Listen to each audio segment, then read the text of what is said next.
Yes. Yes. Okay, so this is located under Sakai. I'll go here. It's right here at the under Unit 11, right? Yeah. It's under Unit 11. Okay. So, what I think when you're looking at pharmacology, there are definitely some specific questions, obviously, but also look at their whole big, what do you think Deb wanted you to get? What do you think that we want you to get out of this course? So there are some things, questions I'm not gonna go over because we expect you to know these. Like Deb has here, 5 rights of medication administration. I'm not gonna go over those. You guys should know those by now. If you don't, you're in trouble.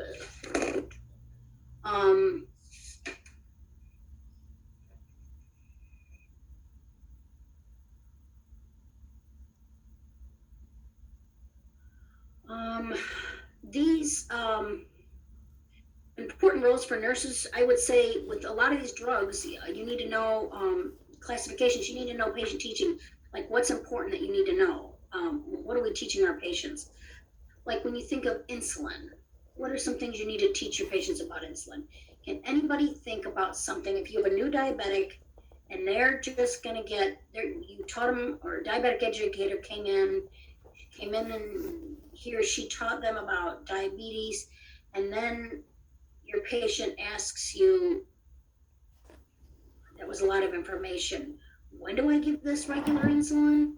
What would you tell him in regards to, like, when would he give it related to his meals?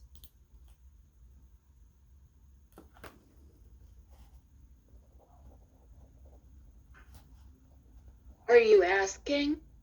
I am asking. Okay. I was like, I'm just patiently waiting. okay. I thought you were 15 minutes before? Yeah, 15 minutes before. So when you're at clinical, what do you typically do? What do we tell our patients when they order their trays? You take their blood sugar for if they're diabetic. Yeah. Oh, you know what? I forgot. Some places here do not do that. Okay, so some hospitals, the patients order their meals. They don't just come up. So the patient and their families they basically decide when they're going to eat breakfast.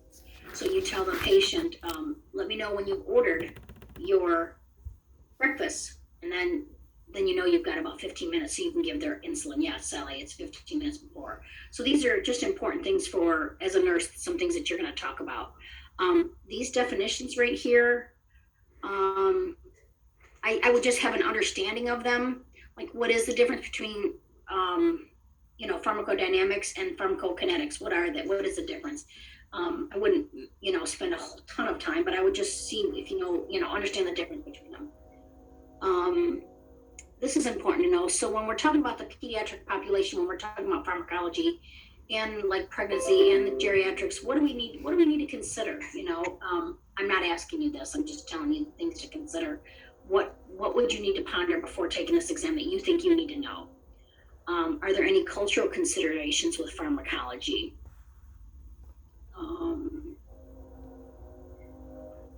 This is a teachable moment. How to over-the-counter drugs and herbal agents, how do they impact different drug classifications? Like I think about the proton pump inhibitor might impact, like that's an over-the-counter med. Does that impact any of his other meds? I mean, I think of that because that's a common one people take. Does that impact anything? I think sometimes over-the-counter and herbal agents mask for people. They mask underlying, okay, let me give you an example. My father was having heartburn. He didn't tell me because he knew this was back in 1994. And I came home one time and he had a bottle of Gaviscon. He was carrying a bottle in his pocket of his coat. And I'm like, yeah, that should have red flags all over it, Dad. Don't you think that's kind of bad? Well, I can't help it. I got heartburn. I don't know. Well, guess what? He was treating that over the counter for heartburn. And guess what do you guys think he had going on? Heart attack. Anybody have any guesses?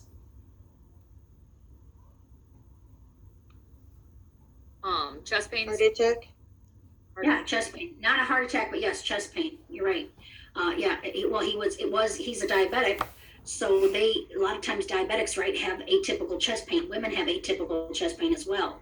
Sometimes women have that chest pain, they have it in their back. That's their anginas and their back pain between their shoulder blades. So my dad was having atypical chest pain that was manifesting as heartburn. So when he finally went to the doctor, he found out he had severe blockage. He ended up having a triple bypass. I'm not going to go over fibroids. You know that med rec. I'm not going to go over that. You should know that.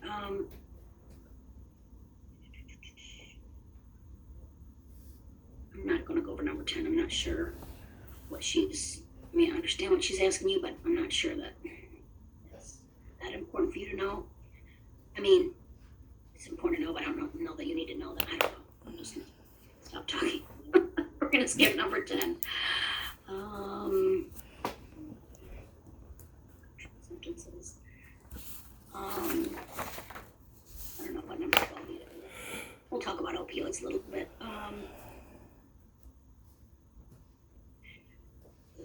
Number 13, my guess is you guys will probably maybe go over that in OB. Ethical principles applied to pharmacology. Ethical principles. I don't know. She's asking there. These, number 15, you definitely need to know. All of these, you need to have this as an understanding as a registered nurse, not just for the exam, as NCLEX and this exam, and as a registered nurse.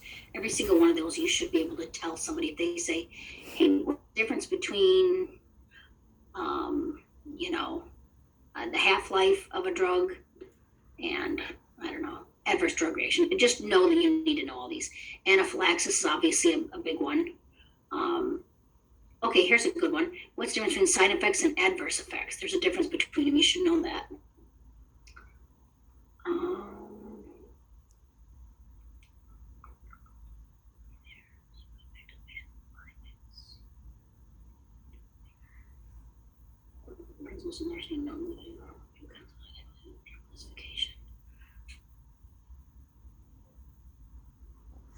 Yeah, so when you're looking at your drug classifications that Deb gave, you kind of need to know with those drug classifications, what is the point of those?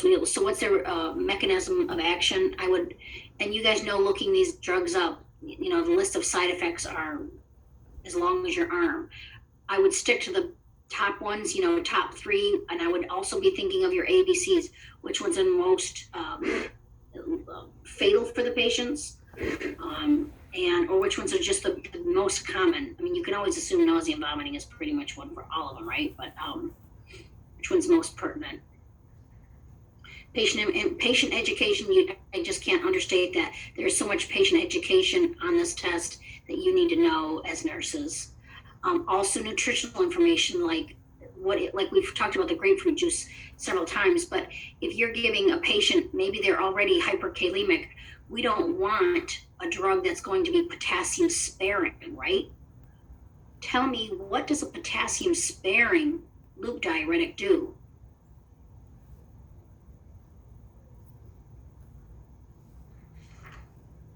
What's it going to do on your potassium level? It doesn't take. Say that again? It keeps it the same. It doesn't affect your potassium sparing. Doesn't affect so you don't need extra potassium. Yeah, if it says potassium sparing, it's going to hang on to the potassium in your body, right? Potassium sparing. Okay, so if you're hyperkalemic, high potassium, we definitely do not want to be giving that. That's what this is kind of talking about too. If your patient has hyperkalemia, we don't want foods that are high in potassium. Review drugs that have a major impact on the elderly. I would just say I would actually say all these drugs. I mean, why is the elderly population at risk? This is important to know. Why is your elderly population at risk for issues with drugs in general? They hang around the system longer. They do, Emily. They do hang around your system longer. And also, when they're hanging around their system longer, what also can happen? So, like if this drug is hanging around, what about the next drug, right? What do we call that?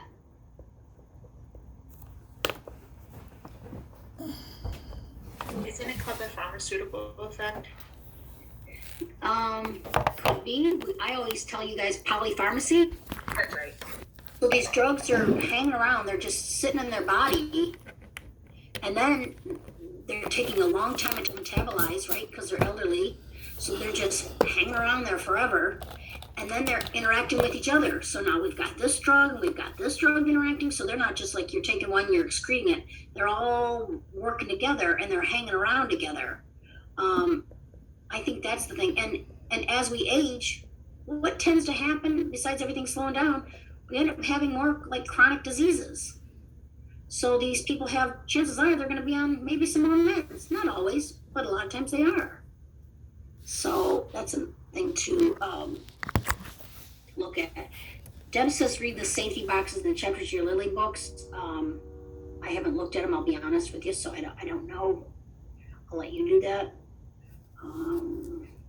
Okay, here she talks again about 25% of the final is over this Unit 11. So don't forget that material. I don't think you will since we just went over it. So here's all your different concepts that I'm just going to use your lesson objectives. Absolutely. Your lesson objectives and your syllabus, like we've talked about. I'm going to stop sharing now. Your lesson objectives, like we talk about in 141, for each unit, make sure you're looking at those and you know those. Now I'd like to go over a little bit more detail of pharm review, okay? Your final exam. Everybody ready? Pencils ready? Okay, so what we just went over, I'm going to start with, these are not going to be in order of units. Didn't have time to do that, everybody, but I'm going to start with this, with the first one.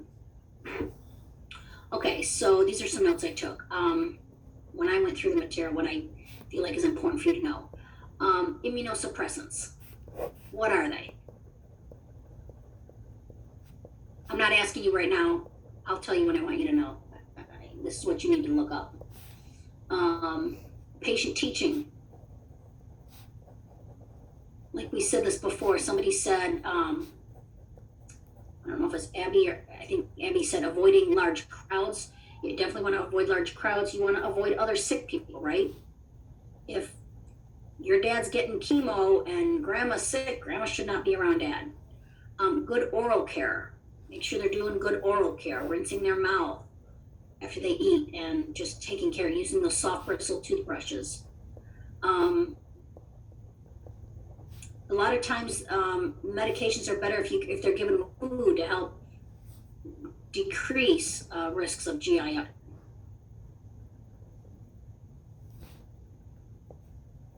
They should be taught, like I said, I went on one slide, they need to report if they have a throat, sore throat or a temperature. They need to report that. This is important to know. If their pain and fatigue are continuing. I think Sally said avoid those who have had recent vaccinations. They should not be getting vaccinations, so they need to avoid people who have had recent vaccinations. And then I'm not sure who said, if it was Tina or Sally, somebody said good hand washing. So yeah, teaching them how to good hand wash and their family. The other thing with immunosuppressed patients, as an RN, you want to monitor their white blood cell count, right? This is a question. Why do we need to monitor that, you guys? For infection. So what can happen to their white blood cell count? It can drop and they'll be more susceptible to infection. Yep, perfect. And then I also said, what are they at risk for with bleeding? What did I call that? Thrombocytopenia. Thrombocytopenia. And what are some of those, what would that look like? What are some of those signs and symptoms? Bruising. Bruising. What else? Bleeding of the gums while brushing the teeth. Yep, bleeding, I'd say anywhere, yeah. There, if they're diabetic, maybe they have longer bleeding if they're poking their finger. If they're shaving with a regular razor, which we don't want them to, yeah, increased bleeding tendencies. So I told you about I'm gonna ask you this question. what does an RN need to be wearing when he or she is giving chemo? Full PPE to include double gloving. Describe that. Gloves, mask, gown. So, like I said, two sets of gloves. Goggles. Goggles, yeah. There's eyes covered. Would that include also a bonnet? I don't think that they do, but I'm not positive. I don't know. I've never worked in oncology and have no desire to.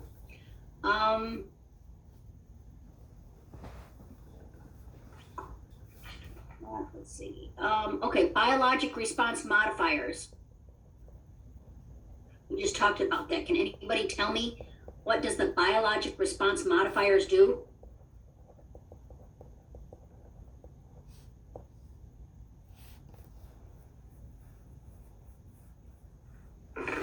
Does it prevent the cells from replicating? It boosts the immune system. Yeah, it boosts the immune system. Yep, it's going to enhance that immune system. Biologic response. Colony stimulating factor. We talked about that. What we hope, the goal of colony stimulating factor, we hope that it's going to decrease the risk of them getting neutropenia after treatment. So that's the goal. You should know that. Does anybody know when we give the colony stimulating factor? What did you say it does again? It reduces the what? Hopefully it reduces neutropenia after that people can get after that treatment, after chemo treatment.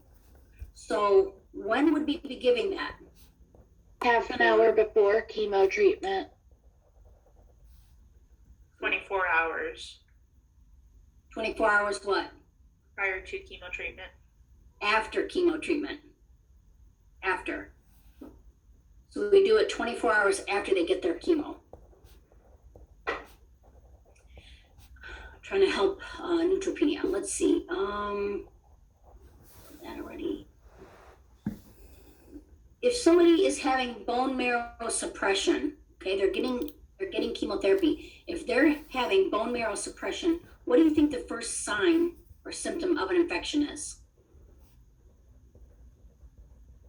Bone pain? Say that again. Is it bone pain? It is not.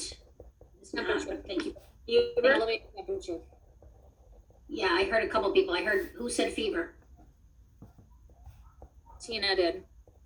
Tina? Yes. Fever, and then somebody else said elevated temperature. Who said elevated temperature? Well, I said an elevated temperature. I don't know who said fever, but they're both kind of fever. Okay, I thought it was you, Abby. Yes, that is correct. This fever is usually the first sign. Like if you have bone marrow suppression, usually the first sign. Hey, Lynette, would red blood cell depression apply to that also, since that's where the red blood cells are made in the bone marrow? I would assume so, but I don't know that to be factual, Sally, but that would make sense that it would. I talked about in that one of those slides said combination therapy. You can look this up on your own. What is the point of combination therapy? You can look that up on your own.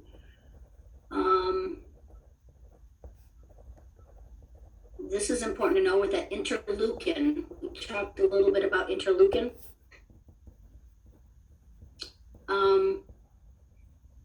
Something you would want to know, if you see severe fluid retention,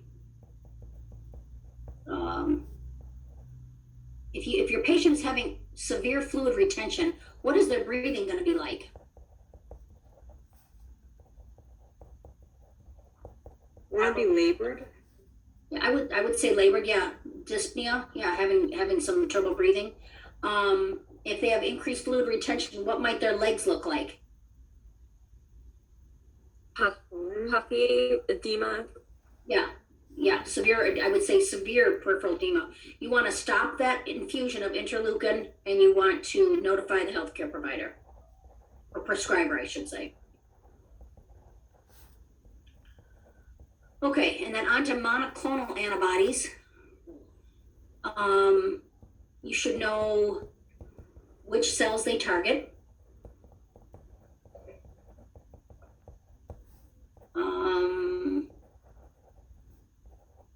I talked about if the patient has neutropenia,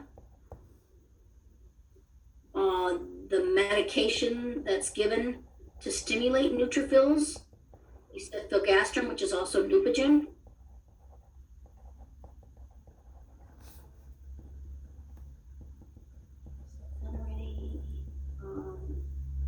Cell cycle specific, define what that is, so you know the definition of that. I'm not going to ask you right now, but know the definition of what is cell cycle specific.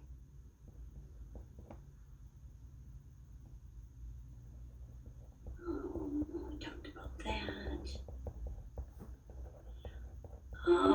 Interferon.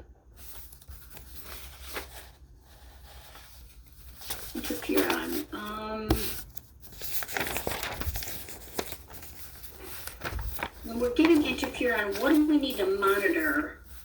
Like what dose limiting factor do we need to monitor? I'm not asking you, I'm just, that's something you can look up.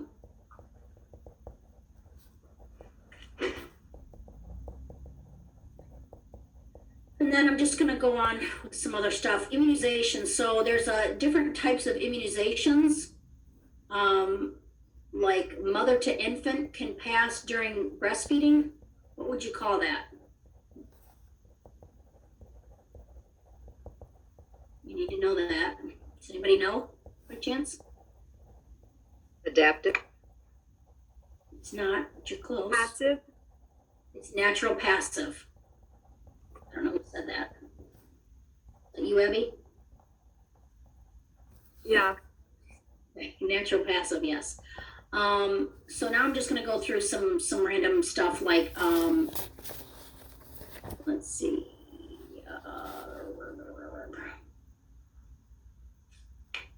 What's the antidote for heparin? This is definitely a need to know.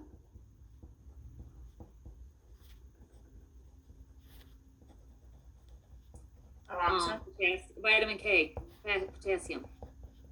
No, vitamin K is actually the antidote for warfarin or Coumadin. You're very close, Tina, but not for this. You definitely need to know as a registered nurse. The antidote for heparin. Does anybody know?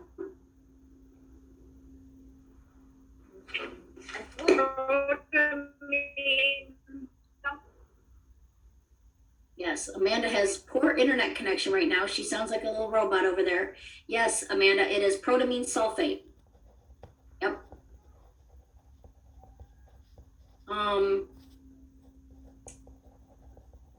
So we said, Tina said antidote, yeah, for Coumadin or warfarin is vitamin K. What about, you guys have heard me talk about, I think a little bit about like my blood clotting disorder. Does anybody know when I poke myself at home for Coumadin, what level am I monitoring for Coumadin? PTINR. I am specifically monitoring my INR. Yeah, that's kind of the INR. They do, it is PT-INR, but they're gonna adjust my Coumadin based on my INR. So, and when we say heparin, if someone's getting sub-Q heparin, what lab would we be monitoring? Platelet.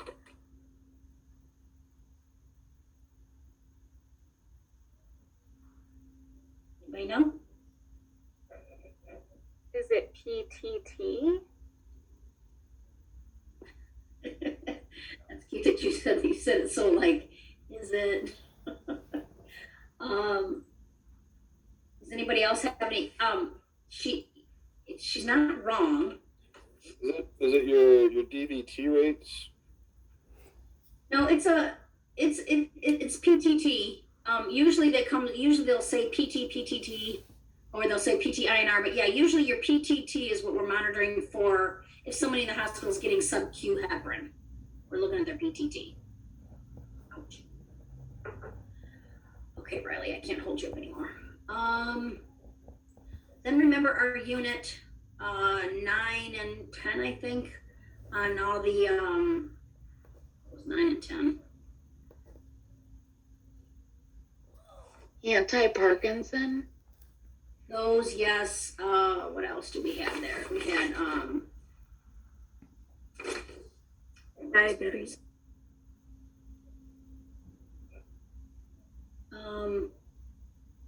I was thinking muscle relaxants, all that stuff, corticosteroids. Remember all that? Okay, I'm gonna go through that stuff. So, side effects of muscle relaxants, you should know. Corticosteroids. What's the point of corticosteroids when you're on a corticosteroid for like a breathing issue or, a breathing issue? What is the whole point of corticosteroids? Does anybody know? I know I talked about this before. Immune, like to try to prevent problems by lessening the immune response in the lungs. No, you're close. You have some Inflammation. decrease inflammation, right? Yep, we want to decrease inflammation. We want to decrease that inflammatory response. Like somebody, we talked about taking steroids for your back pain to decrease that inflammation. If you're having respiratory, it doesn't open up your, it doesn't dilate your trachea or your bronchioles or anything. It's reducing inflammation. So every time you think of steroids, think reduce inflammation. Does anybody's mother or great aunt have plantar fasciitis or other weird things where they have inflammatory responses? They will give a cortisone shot right into that area. Or you can actually get a bee sting. It's a natural anti-inflammatory. Let's see. Thyroid replacements. What did we talk about? Thyroid replacement medications. What do you want to teach your patients? Avoid iodine. Yeah, what else? 30 minutes before breakfast. Yeah, that's a big one. And along with that, Steve, is to taking it every day at the same time. So a lot of patients set like an alarm on their phone, and I think I told you guys my dad would set his alarm for 7 a.m. He would take it and then he'd go back to sleep.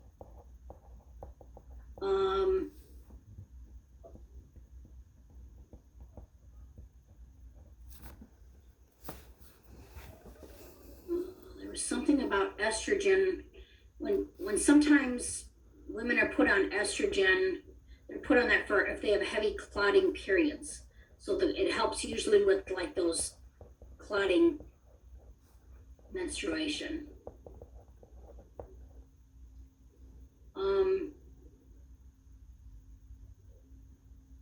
If somebody is on levodopa and their healthcare provider switches them to the carbidopa-levodopa combo, okay, what would be the reason that you would change that? Does anybody know why you would change from levodopa to the combination of carbidopa-levodopa? It increases the therapeutic response. Close. It keeps the body from what am I trying to say? Building up immunity to the drug. Actually, that's okay. Good guesses. It actually has to do with, by that combination of carbidopa-levodopa, more levodopa can reach the brain and be converted to dopamine. So that's sometimes why they'll do that. Parkinson's patients. If somebody is on like a mood stabilizer, like lithium maybe, what are some signs and symptoms of toxicity of that drug? I'm not asking you. You can look that up on your own. You need to know toxicity of a mood stabilizer like lithium. An adverse effect of barbiturates you need to know. Barbiturates, adverse effect. Remember when you're thinking of all these like barbiturates and hypnotics and narcotics. Not necessarily on the test per se, but remember, you guys, when you're thinking about those as a registered nurse, always think about their respiratory status. If somebody is having already trouble breathing, we do not want to give them a barbiturate or an opioid. You could send them into full respiratory arrest. When you're giving narcotics, if you're giving morphine sulfate, you want to give that nice and slow like they tell you to. It's not something to cut corners on. Okay? Telling you this is registered nurses. I have seen it. I have seen a nurse put somebody in respiratory arrest. The patient coded because she gave her morphine so fast. So I'm not joking around. Barbiturates, opioids, any of those narcotics, like, be careful. You can always think about respiratory suppression. What is the expected effect of a hypnotic? If you're giving somebody a hypnotic, what's the expected effect? I mean, are we giving it for seizures? Are we giving it to prevent DVTs? Are we giving it to prevent diarrhea? A lot of times it's Drowsiness. drowsiness, calm. Yeah, we're giving a lot of times they're giving it for sleep.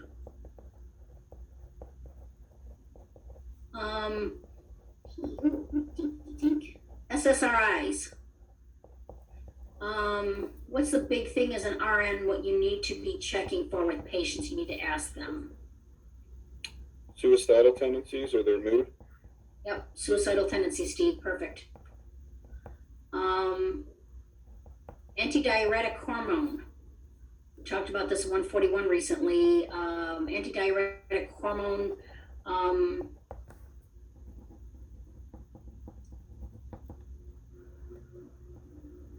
I would say with that one, let's see, how do I say this?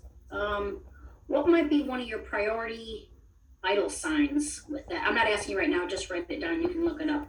What is one of your priority vital signs for antidiuretic hormone?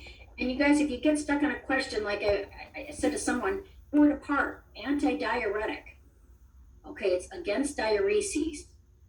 Okay, so that means it's going to be hanging on to stuff. What might be a vital sign that you'd be looking for? Take things apart. Try to use critical thinking. Use your brain and take them apart if you don't know the answer. Parkinson's anticholinergic reaction. Someone has Parkinson's and they're taking an anticholinergic medication. What is the expected side effect of that medication? I said reaction, I'm sorry. If somebody has Parkinson's and you're giving them an anticholinergic drug, what is the expected side effect? And then we're going to